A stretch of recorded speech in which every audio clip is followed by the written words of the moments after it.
Hello, this is Liz. Welcome to Fabric Friday knitting.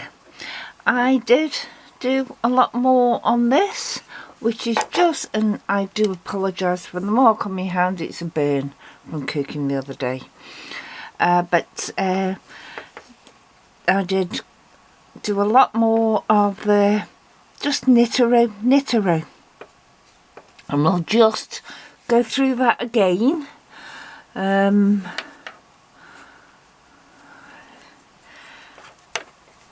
So you'd have all your stitches on your left hand needle. You can do this the other way around, which would help lefties, but I'm not a lefty, so I don't know it, so I can't show it.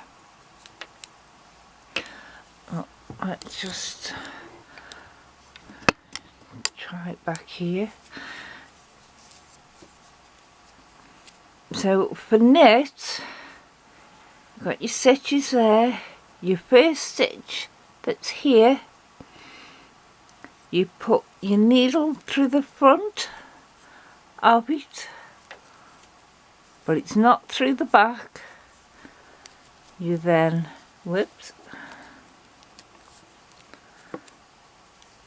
you then twist your wool round, pull it through to the front, and then slip that stitch off. And that knit is just through the front, wool round, slip the stitch off. So that's knit. Now you've got your wool hanging this side. You want to, for purl, you want to bring it round to the front. Now as you slipped in the front there for knit, for purl you actually slip it so that your right hand needle is over the top. Wrap your wool round, push it back through and slip the stitch off the needle. Let's see if I can turn this. No, I can't do it anymore.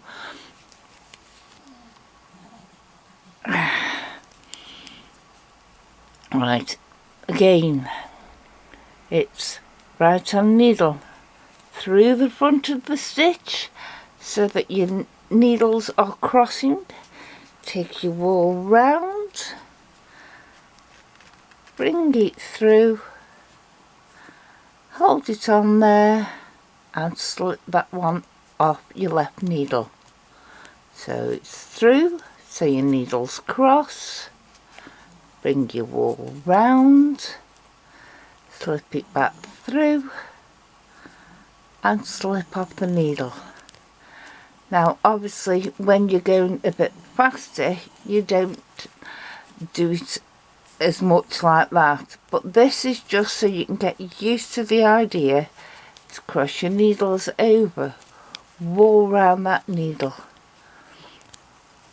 and you would keep going to the end of the row.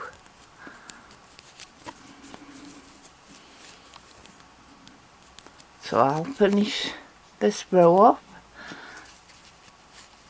and then show you. So I'll finish that row off, and as you can see now you've got 2 rows of the bobbles, and it's all fairly smooth there. So if she continues on doing a purl row every single time, it will end up looking like that, which is a knit row every single time. But if you do 1 knit row and 1 purl row, then it ends up different, and I'll show you once I've done a few of each.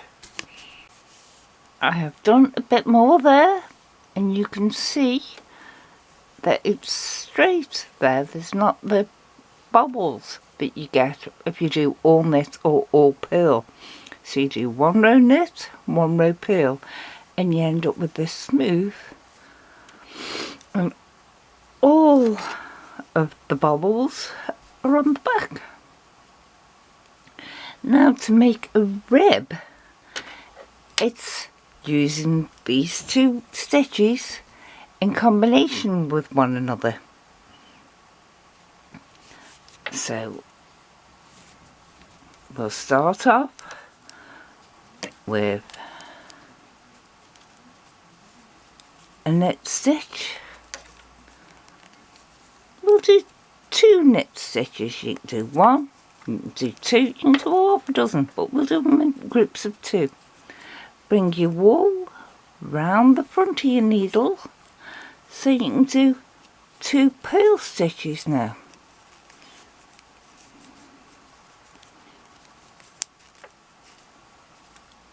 Wool to the back, 2 knit stitches. Wool to the front, 2 purl stitches.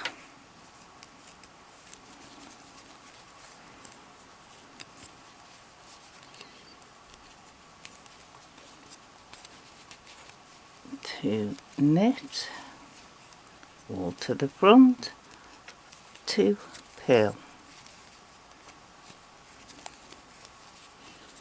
wool to the back,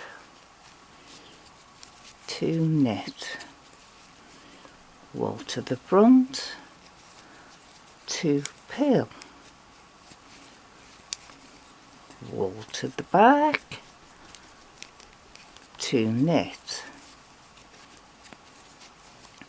wool to the front, 2 purl, wool to the back, 2 knit. And that's the end of that row. Now what you would do is on the return row, wherever you've done a knit stitch, the bobble will be there, you can see. So you purl them so all the bobbles stay the same. So let's do this. So the first 2 and the last 2 were knit, so we've got to purl them 2.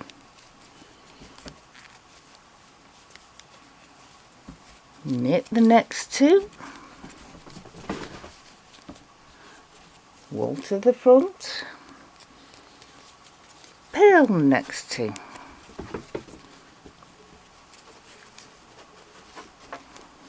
Wool to the back. Knit the next 2. And I'll do a few rows of this so you can see what it looks like. So we can see here the rib effect that's coming up, because these 2 stitches all the time are going to be knit, and then on the return one there'll be a purl. The one in between there'll be purl, and on the return there'll be knit. So that's from one side, and the other side looks exactly the same, apart from, you know, in this rib section this knit row purl row is straight. But can you also see, I'll put it down here, you might see it a bit better. There. But I'll do a bit more on this and then come back to you next week when you'll be able to see the more I've done, and we'll do something else and see how that goes. Bye!